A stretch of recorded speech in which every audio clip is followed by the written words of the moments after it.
ദൈവനാമത്തിൻ്റെ മഹത്വം ഉണ്ടാകട്ടെ. എല്ലാ ദൈവമക്കൾക്കും സുഖാണെന്ന് വിശ്വസിക്കുന്നു.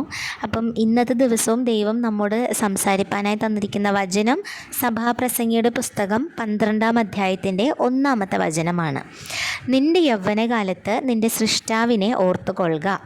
നിൻ്റെ യൗവനകാലത്ത് നിൻ്റെ സൃഷ്ടാവിനെ ഓർത്തുകൊള്ളുക. അപ്പം ഈ ഒരു വചനം വളരെ ശക്തമായിട്ട് യൗവനക്കാരോടാണ് പ്രത്യേകിച്ച് പറഞ്ഞിട്ടുള്ളത്.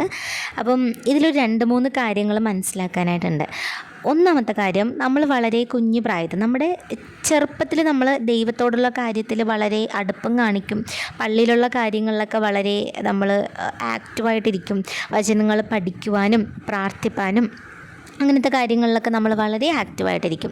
പക്ഷേ ആ ഒരു സ്റ്റേജ് കഴിഞ്ഞതിന് ശേഷം യൗവനപ്രായം, ഈ പറയുന്ന യൗവനപ്രായത്തിലോട്ട് കടക്കുന്ന സമയം ലോകപരമായിട്ടുള്ള പല കാര്യങ്ങളും നമ്മൾ അറിയാനായിട്ട് തുടങ്ങും.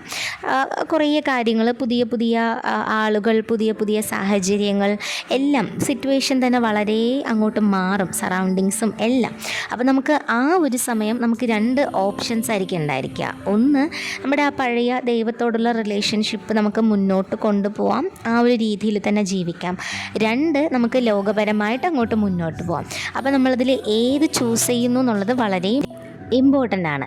നമുക്ക് ദൈവത്തോടുള്ള ആ ഒരു ദൈവം തരുന്ന ബ്ലെസ്സിങ്സ് നമ്മുടെ ലൈഫിൽ എപ്പോഴും നമുക്ക് വേണം എന്നുണ്ടെങ്കിൽ ദൈവത്തോടുള്ള റിലേഷൻഷിപ്പ് വളരെ സ്ട്രോങ് ആയിട്ട് വളരെ സൂക്ഷിച്ച് മുന്നോട്ട് കൊണ്ടുപോകണം. ഇങ്ങനെ നമ്മൾ നമ്മുടെ സൃഷ്ടാവിനെ ഓർത്ത് നമ്മുടെ ജീവിതത്തിൽ നമ്മൾ കൂടെ ആ റിലേഷൻഷിപ്പ് സ്ട്രോങ് ആയിട്ട് കൊണ്ടുപോകുമ്പോൾ നമ്മുടെ പഠനത്തിലായിക്കോട്ടെ, ജോലിയുടെ കാര്യത്തിലായിക്കോട്ടെ, എല്ലാ കാര്യത്തിലും വളരെ സമൃദ്ധിയായിട്ടുള്ള ബ്ലെസ്സിങ്സ് ഉണ്ടായിരിക്കും.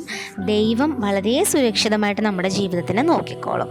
അപ്പം എല്ലാ ദൈവമക്കളും ഈ വചനം മനസ്സിൽ നല്ലപോലെ ഓർത്തുകൊള്ളുക. എല്ലാ സമയത്തും ഓർക്കണം ഈ വചനം. അപ്പോൾ എല്ലാവരെയും ദൈവം അനുഗ്രഹിക്കട്ടെ, ആശീർവദിക്കട്ടെ. വീണ്ടും നാളെ വേറൊരു വചനവുമായിട്ട് നമുക്ക് കാണാം. ദൈവത്തിന് നന്ദി.